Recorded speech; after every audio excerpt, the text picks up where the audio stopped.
জয় হিন্দ। দেখো, লাস্ট ক্লাসে আমি তোমাদেরকে অনুপাত সমানুপাতের যেসব ল্যাঙ্গুয়েজ বেসড প্রশ্নগুলো আসে তার প্রথম টাইপটা শিখিয়ে দিয়েছিলাম, তাই তো? তো তোমরা যারা যারা ক্লাসটা দেখোনি, একবার ক্লাসটা পিছনের ক্লাসটা দেখে নিবে, তাহলে তোমাদের কি পুরো কনসেপ্টটা ক্লিয়ার হয়ে যাবে। আজকের ক্লাসে আমরা তার পরের টাইপটা শিখবো, টাইপ নাম্বার টু।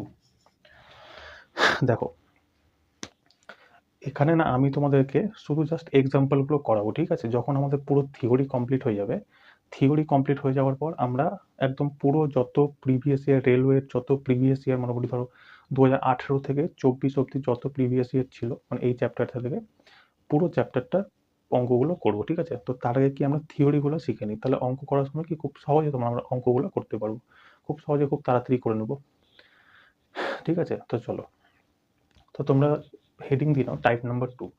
দেখো, টাইপ নাম্বার টু এ তোমাদের কেমন ধরনের প্রশ্ন আসে? ধরো একটা অনুপাত আছে, একটা অ্যামাউন্ট থাকবে, ওই অ্যামাউন্টটা কি করবে, তোমার বিভিন্ন অনুপাতে ভাগ করে দিবে। মানে অনুপাতের যখন ডিস্ট্রিবিউশন করা হবে, ঠিক আছে? আর ডিস্ট্রিবিউশনটা কিসে করতে হবে? কোনো একটা সংখ্যাতে হবে, কোনো সংখ্যার যোগফলে হবে, অ্যামাউন্টে হবে, ঠিক আছে? তো তোমরা লেখো যে যখন প্রশ্নে আনুপাতিক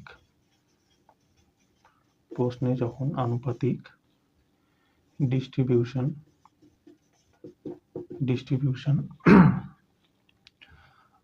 প্রশ্নে আনুপাতিক ডিস্ট্রিবিউশন করা হবে এবং মোট রাশি বা যোগফল দেওয়া থাকবে, ঠিক আছে? কেমন ধরনের প্রশ্ন আসবে? প্রশ্ন হচ্ছে তোমাদের রেশিও ডিস্ট্রিবিউশন করতে হবে, আর একটা কি অ্যামাউন্ট দেওয়া থাকবে, এই ধরনের প্রশ্ন থাকবে।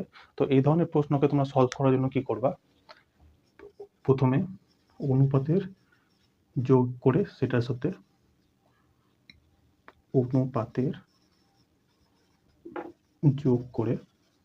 যোগ করে মোট রাশি বা সংখ্যার সাথে তুলনা করে অ্যান্সার বের করতে হবে, ঠিক আছে? এটা তোমরা লিখে নাও। কি বললাম? যদি কোনো যদি প্রশ্নে কোনো সংখ্যার অনুপাতিক ডিস্ট্রিবিউশন করা থাকে এবং একটা মোট সংখ্যা দেওয়া থাকে, তখন তোমরা কি করবা না, অনুপাত যেটা দেওয়া থাকবে সেই অনুপাতটাকে যোগ করে নিবা, করার পর যে সংখ্যার যোগফল বা মোট রাশি যেটা দেওয়া থাকবে সেটার সাথে তুলনা করে অ্যান্সার বের করবা, ঠিক আছে? তো যেমন তোমরা একটা প্রশ্ন লেখো, এটা মিটিয়ে দিচ্ছি, কেমন? চলো, একটা প্রশ্ন আমি তোমাদেরকে দিচ্ছি, প্রশ্নটা লেখো যে তিনটি সংখ্যার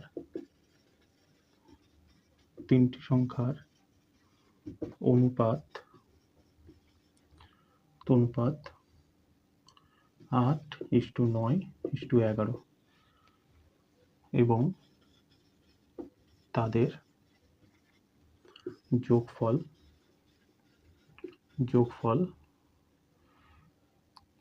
336 হলে প্রথম সংখ্যাটি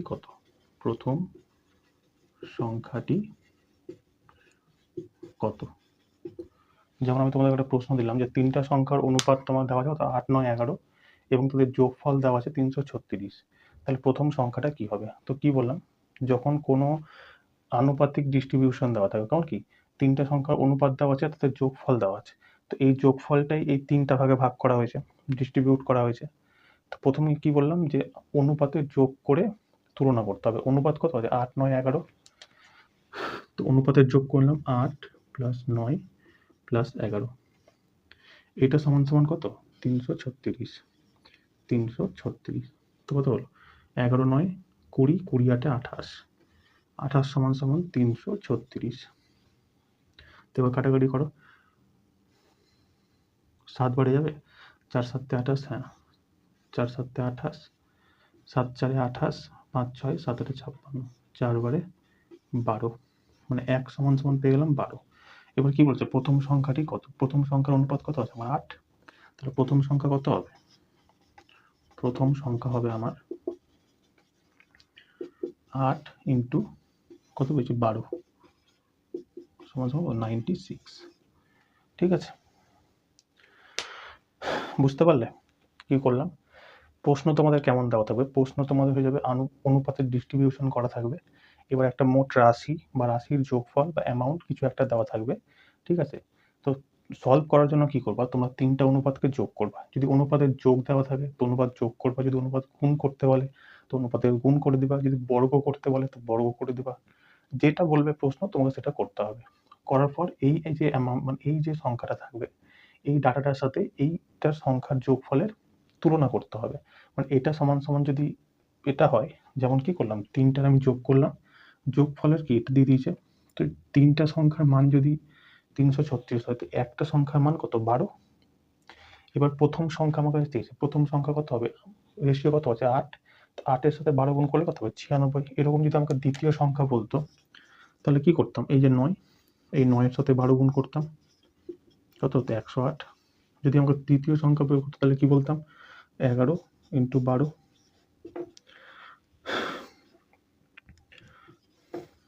3টে সংখ্যা আমরা পেয়ে গেলাম। এবার এই 3টা সংখ্যা যোগ করে দেখো এটাই আসবে, দেখো 8 2 10 6 16 6 হাতে থাকলো 1, 3 9 12, 12 1 13 3 হাতে থাকলো 1, 1 1 2 আর 1 3, 336 পেয়ে গেলাম।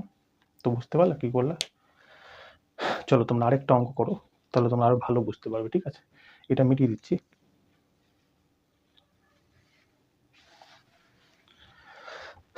দেখো পরের প্রশ্নটা তোমাদের এসএসসি যেটা এমটিএস কিছুদিন আগে পরীক্ষা হলো কিনা, সেই পরীক্ষাতে এই কোশ্চেনটা এসেছিল, কি ছিল যে 4500 টাকা 500 টাকা এ বি ও সি এর মধ্যে 4:5:6 অনুপাতে ভাগ করা হলে এ কত টাকা পাবে,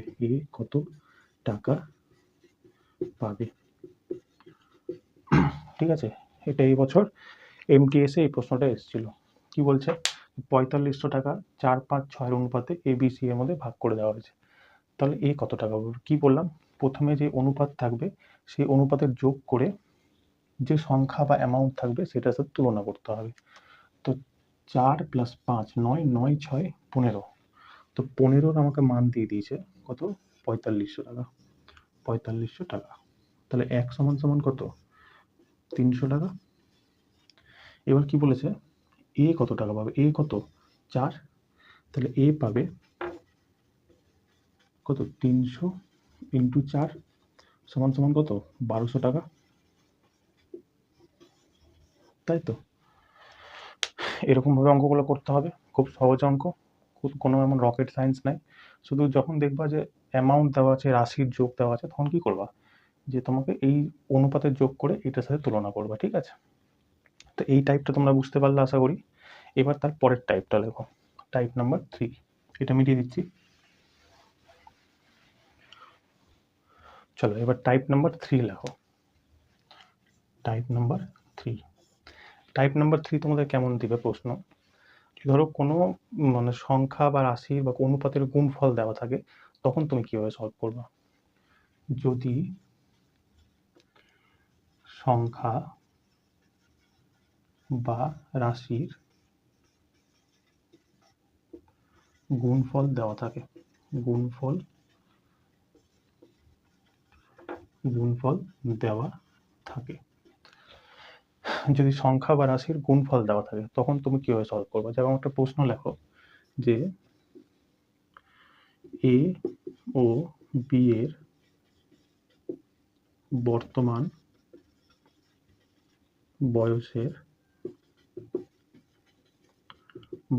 বয়সের অনুপাত অনুপাত বর্তমান বয়সের অনুপাত 7:3 এবং তাদের বয়সের গুণফল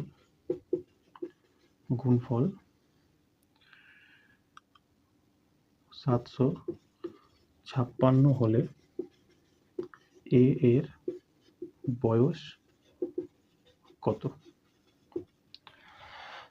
ঠিক আছে, একটা প্রশ্ন আমি তোমাদেরকে দিলাম। প্রশ্নটা কি বলছে যে এ ও বি এর বর্তমান বয়সের অনুপাত 7:3 এবং তাদের বয়সের কি দিয়েছে গুণফল 756। তার মানে কি গুণফল যখন আমাকে দিয়েছে অনুপাত হলে আমাকে গুণফল করতে হবে। তো আমি ধরে নিলাম এর বর্তমান বয়স কত 7x আর বি এর বর্তমান বয়স কত 3x। বি এর বর্তমান বয়স 3x, তাদের বয়সের গুণফল 756। তো এই দুটাকে যদি আমরা গুণ করি কি হবে 3 7 21, এক্স এক্স গুণ করলে কি হবে এক্স স্কোয়ার, কত দিয়েছে 756। ঠিক আছে, এবার এটা সলভ করো। 7 দিয়ে যদি আমরা কাটি কত হবে 3, 7 দিয়ে কাটলে কত হবে 7 1 7, 7 8 56, 3 বার এটা কাটলে কত হবে 36। তো 1 সমান সমান কত 36, এটা কত এক্স স্কোয়ার সমান সমান 36। তাহলে এক্স যদি বের করতে হয় কি হবে এটার আন্ডার রুট করতে হবে, কত হবে তাহলে 6। এবার কি জিজ্ঞেস করেছে এ এর বর্তমান বয়স কত, এ এর বর্তমান বয়স কত, এ এর বর্তমান বয়স অনুপাত কত 7 আর এ এর বর্তমান বয়স কত 7x, 7 এক্স এর মান আমরা কত পেলাম 6 ইন্টু 6 কত হবে 42 বছর, 42 বছর।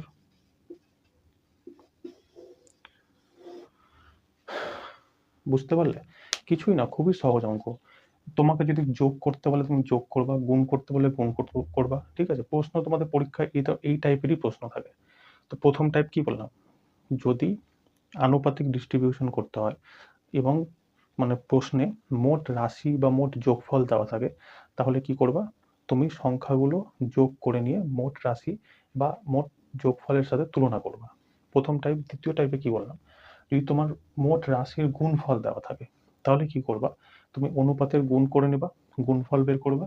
গুণফল বের করার পর কি এই যেখানে মানে সংখ্যার ডাটাটা দেওয়া আছে সেই ডাটার সাথে তুলনা করবা। তুলনা মানে কি, এই তুলনা এটাকেই বলে 21x স্কোয়ার সমান সমান 756, মানে এই দুটার গুণফল এইটার সমান সমান হয়ে যাবে, তাই তো। দিয়ে তুমি এইভাবে তোমার অ্যান্সার বেরিয়ে যাবে। তোমার দেখো আগেরটাতে তুমি মনে হয় যে আমি এটাতে এক্স নিলাম, আগেরটাতে এক্স নিইনি কেন, আগেরটাতেও তুমি এক্স নিতে পারো। যেমন কি দিয়েছিলাম 8:9:11 ছিল, তাই তো প্রথমটাতে। তো দেখো এটাকে আমরা 8x ধরতে পারতাম, এটাকে আমরা কি 9x ধরতে পারতাম, এটাকে আমরা 11x ধরতে পারতাম। তো এটা টোটাল যোগ করলে কত দেবো 28x। তো 28x সমান সমান কত ছিল আমার 336, তাই তো। তাহলে x সমান সমান কত চলে আসবে আমার 12।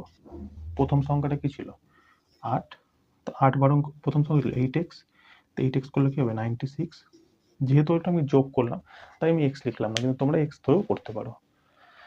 ঠিক আছে, আর কি বলছিলাম কোনো অ্যামাউন্ট কখনো এই অ্যামাউন্টটা দেখো এই 7-এর মাল্টিপল আছে, মানে অনুপাত কখনো এক্সাক্ট সংখ্যা বা রাশি হতে পারে না। অনুপাত হচ্ছে শর্টেস্ট ফর্ম।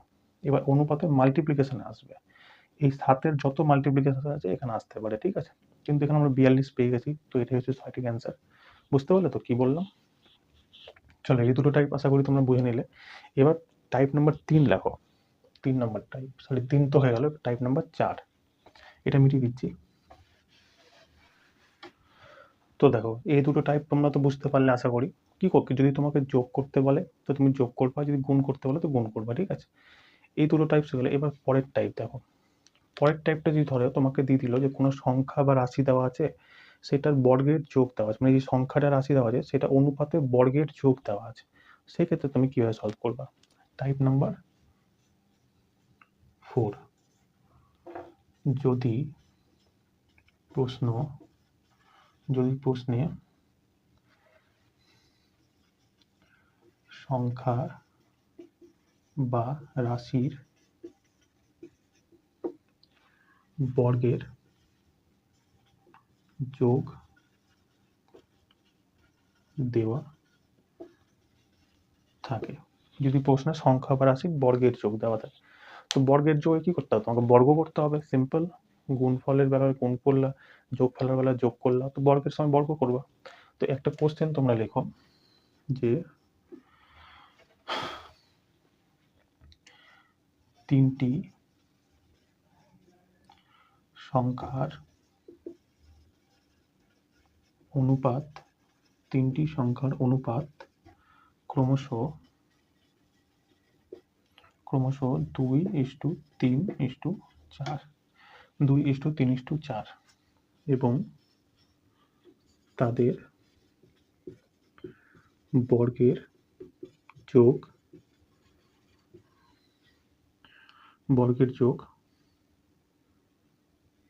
464 হলে প্রথম সংখ্যাটি কত? ঠিক আছে, দেখো কি বলেছে, 3টি সংখ্যার অনুপাত 2:3:4 এবং তাদের বর্গের যোগ 464, প্রথম সংখ্যাটি কত? তার বর্গের যোগ যখন আমাকে দিতে হয়েছে, তার মানে কি অনুপাতের আমাকে বর্গ করতে হবে। তো প্রথম সংখ্যা কি হয়ে যাবে আমার 2x, দ্বিতীয় সংখ্যা কি হবে 3x, চতুর্থ আর 3 নম্বর সংখ্যা কি হবে 4x। এবার কি বলেছে, তাদের বর্গের যোগ, তুমি বর্গ করে দাও, এটার বর্গ, এটার বর্গ, এটার বর্গ, কত হবে 4x square plus 9x square plus 16x square সমান সমান কত দিয়েছে 464। তো দেখো 16 × 4 = 20, 20 × 9 = 29, 29x স্কোয়ার সমান সমান কত 464। এবার 29 দিয়ে কাটাকুটি কত করে যাবে, 29 দিয়ে কাটি, 29 × 29 কাটো, 29 × 29 তাহলে কত, 16 থেকে 9 বাদ দিলে 7, এখানে অ্যাকচুয়ালি হলো 3, 4 থেকে 3 বাদ দিলে 1, 4, কত বেড়ে যাবে 6 নং 54, 6 বেড়ে যাবে, 6 বারে 174। তার মানে কি x স্কোয়ার সমান সমান আমার চলে এলো 16, তাহলে x সমান সমান কত হবে, এর আন্ডার রুট করে দিতে হবে 16 মানে কত 4। এবার কি বলেছে প্রথম সংখ্যাটি কত, প্রথম সংখ্যা আমার কত আছে 2x, অতএব প্রথম সংখ্যা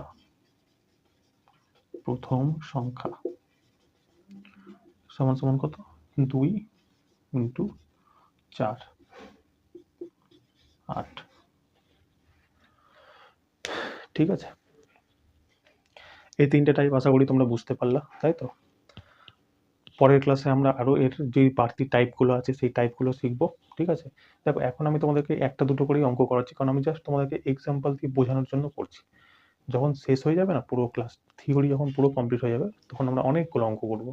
ঠিক আছে, এখন এই জন্য কম করাচ্ছি, এখন তোমরা জাস্ট শিখো, শিখে নিলে কি হবে, তোমরা যখন অঙ্কগুলো করবে না খুব তাড়াতাড়ি অঙ্ক করতে পারবে। ঠিক আছে, তো ক্লাসটা তোমরা জানিও কেমন লাগলো। ঠিক আছে, চলো দেখা হচ্ছে নেক্সট ক্লাসে। জয় হিন্দ।